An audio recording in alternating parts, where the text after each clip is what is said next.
जल प्रलय ला सकती है वैश्विक तबाही। नमस्कार। अक्टूबर 2025 से दिसंबर 2026 तक बरसात का रौद्र रूप दिखने की संभावना बन रही है। वर्षा समय से पहले और समय के बाद भी निरंतर बरस सकती है और इसका असर विश्व के लगभग 70 से 80% देशों पर पड़ने की संभावना है। अक्टूबर के बाद जिन जिन जगहों पर ह्यूमिडिटी या नमी सामान्य से अधिक रिकॉर्ड होती है, वहां आने वाले समय में भारी वर्षा का होना संभव है। जिन भी स्थानों में ह्यूमिडिटी सामान्य से जितनी ज्यादा रिकॉर्ड होगी, वहां वर्षा की भयावहता भी उसी अनुपात में बढ़ जाने की आशंका रहेगी। ग्रहों की माने तो पिछले कम से कम 180 सालों का रिकॉर्ड इस बार टूट सकता है। आइए देखते हैं कि किस अवधि में बारिश बहुत ज्यादा पड़ सकती है। ये तारीखें सिर्फ भारत के लिए नहीं अपितु पूरे विश्व के लिए है। ध्यान दीजिए, 5 अक्टूबर से 20 दिसंबर 25, 1 अप्रैल 26 से 25 अक्टूबर 26 और 10 नवंबर से 31 दिसंबर 26। इस अवधि में विश्व भर में जल प्रलय विनाशकारी हो सकती है। भारत सहित लगभग पूरा विश्व इसकी चपेट में आ सकता है। जो देश समुद्र के आसपास स्थित नहीं है, वहां समुचित जल निकासी न हो पाने के कारण जान और माल की बहुत ज्यादा हानि होना तार्किक लगता है। और जहां जहां जल निकासी के लिए नदी और समुद्र आपस में जुड़े हैं, वहां अपेक्षाकृत थोड़ी कम हानि होगी। इस वीडियो को 3 भागों में बना रहा हूं। जल प्रलय से हानि, लाभ और सरकार का दायित्व। तो पहले हानि की बात करते हैं। बड़े पैमाने पर सड़कों को क्षति और यातायात का गंभीर रूप से बाधित होना, जान माल का बड़े पैमाने पर नुकसान, जान को कम और माल की बहुत अधिक हानि, मछुआरों को आर्थिक और जानमाल दोनों का नुकसान। हालांकि 2026 के बाद मछुआरों के अच्छे दिन प्रारंभ हो जाएंगे। समुद्री आवाजाही गंभीर प्रभावित, समुद्री जहाजों को भी क्षति की संभावना, लोगों का घरों में कैद हो जाना, समुद्र से विशालतम लहरों का तटीय इलाकों में प्रवेश, कोरोना जैसी आपातकालीन स्थिति, बड़े बड़े क्षेत्रों और गांवों का जलमग्न हो जाना, स्कूल कॉलेज और इंटरनेट आदि कई सेवाओं पर भारी मार, कच्चे मकान, झोपड़ियां, कच्ची बस्तियां, जर्जर और पुरानी इमारतों पर कहर, कमजोर छतों का टूट जाना, कमजोर नींव के घर भवनों के धंसने की संभावना, भारी वाहनों जैसे कि ट्रेनों, ट्रेन पटरियों और रनवे आदि का जमीन में धंस जाने की संभावना आदि। चीन में हाल ही में तूफान रगासा दस्तक दे चुका है। हांगकांग और यूरोप के कुछ देशों से भी भारी बारिश के कारण जनजीवन अस्त व्यस्त हो जाने की खबरें आ रही हैं। यूट्यूब पर ऐसे वीडियो आने लग गए हैं। लग्जरी जीवन का स्टैंड स्टिल हो जाने की संभावना, कुओं का लबालब भर जाना, ऊंचे लंबे पेड़ों के गिरने से जानमाल का नुकसान और यातायात का अवरुद्ध हो जाना। पेयजल संकट एक बड़ी समस्या बन सकता है, क्योंकि वाटर फिल्टर्स की कैपेसिटी कम पड़ जाएगी। इसलिए घर पर पहले से ही फिटकरी खरीद कर रखें। पानी में फिटकरी में थोड़ी मात्रा में घोल लेने से सारी मिट्टी नीचे बैठ जाती है। पानी को उबालने से जर्म्स तो मर जाएंगे, पर पानी से मिट्टी को अलग करने के लिए फिटकरी ही काम आएगी। एक्वागार्ड, आरओ आदि उपकरण काम नहीं आ पाएंगे। फिल्टर आए दिन चोक हो जाएंगे। नास्तिकों को भी इस दौरान ईश्वर याद आ जाएंगे। धार्मिक स्थलों पर पांव रखने की जगह नहीं मिलेगी। लगभग सभी बांधों से पानी की निकासी होती ही रहेगी। मैं चाहता हूं कि किसी तरह ये वीडियो उच्च प्रशासनिक अधिकारियों तक पहुंच जाए, ताकि वक्त रहते ज्यादा से ज्यादा सावधानी बरत ली जाए।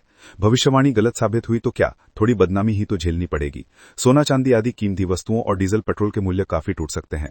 रेयर अर्थ मिनरल्स, जिसके लिए आज दुनिया भर में उठापटक हो रही है, उस बारे में कोई बात तक नहीं करेगा। सुझाव है कि घर पर 4 से 6 माह का राशन, खासकर महानगरों में रहने वाले नागरिक, मार्च 26 से पहले ही स्टोर कर लें। लग्जरी आइटम्स की कीमतों में बड़ी गिरावट संभव है। प्रॉपर्टी और वाहनों की खरीद पर भी असर पड़ेगा। शॉर्ट सर्किट, इसके कारण आग, बिजली उपकरणों और बिजली की सप्लाई के प्रभावित होने की संभावनाएं बढ़ जाएंगी।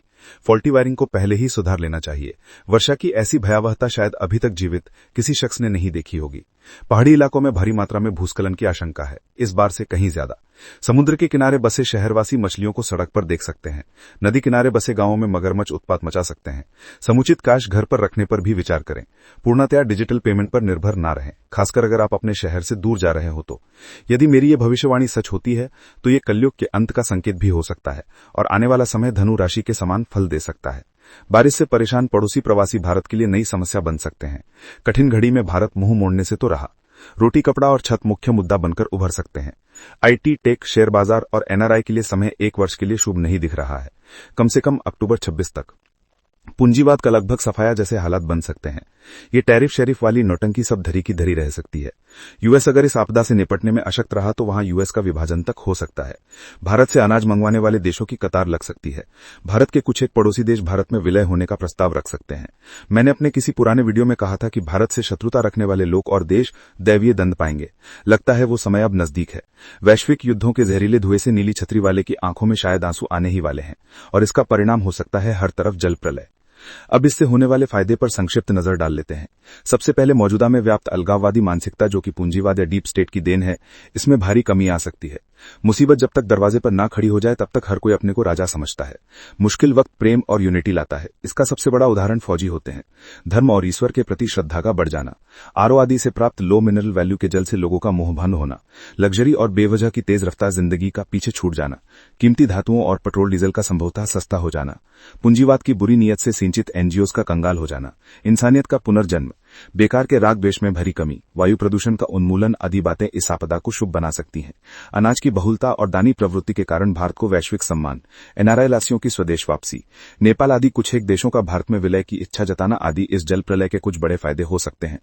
अब तीसरे पॉइंट पर चलते हैं, जो है सरकार को कुछ एक सुझाव। संक्षेप में, नदियों का जल प्रवाह सुगम रखें, जहां जरूरी हो नहरों को चौड़ा करें, चीन द्वारा ब्रह्मपुत्र बांध खोलने की स्थिति में ऑल्टरनेट्स ढूंढना, लोगों को समय रहते और बिना भयभीत किए इस बात के लिए तैयार रखना, सड़कों और पुलों का बारीकी से निरीक्षण, जर्जर इमारतों का सर्वे कर उसे रहने के अयोग्य घोषित करना, अनाज के निर्यात पर हर संभव कटौती करना, एफसीआई गोदामों में शेल्फ की ऊंचाई बढ़ाना, मछुआरों से समय रहते संवाद, शहर में पेड़ों के हिसाब से इलेक्ट्रिक कारियां उपलब्ध कराना, ऊंचे पेड़ों को पहले ही काटकर आधा कर देना, जर्जर पेड़ों को पूरा काट देना, जल भराव के कारण हो सकने वाली बीमारियों की दवा को बंटवाना, इंटरनेट सेवाओं को और मजबूत बनाना, पेयजल संकट का समाधान खोजना, फिटकरी का प्रयोग जनता को समझाना, सोना खरीदने के लिए तैयार रहना, अगर हालात बिगड़ते दिखें तो राशन कार्ड पर 4 महीने का राशन एडवांस की सुविधा देना, एरोड्रम और रनवे में पानी की त्वरित निकासी सुनिश्चित करना, फायर ब्रिगेड की गाड़ियां बढ़ाना, नालों और नहरों से अवैध अतिक्रमण तुरंत हटाना, अनाज को हर हाल में बाहर भेजने से यथासंभव बचाना और इसे पानी से सुरक्षित रखना, कुकुरमुत्तों की तरह पनप रहे मगरमच्छों को नदी नालों से पकड़कर समुद्र में डालना,